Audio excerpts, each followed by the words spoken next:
that Putin sacrificed those individuals for Prigozhin to back down.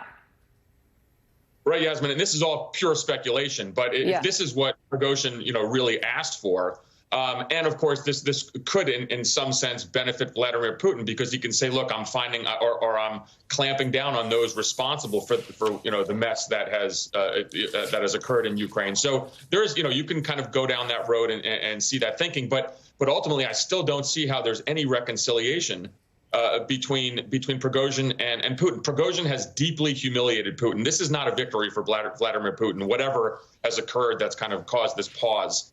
I think Putin is really looks very weak in front of the Russian people, and he is not going to forget this. I have two more things for you, and you're coming back with us in the next hour as well. But you brought up a good point about Ukraine, and we do need to dig into that just a little bit, right? You had 50,000 or so, maybe a little less, mercenary troops, right? Wagner mercenary troops that were distracted by this last 24 hours or so. How does Ukraine, how do they capitalize on this moment and this weakness the Russian president has now shown, these cracks?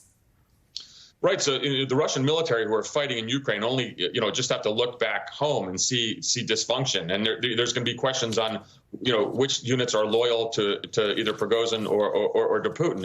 If I was, advising the Ukrainian military, I would say, put the gas, put your foot in the gas pedal. If I was in the National Security Council, I would send attack on these long-range missiles. I mean, ultimately, this is the time for Ukraine to press their counteroffensive against a Russian military that's fighting for what?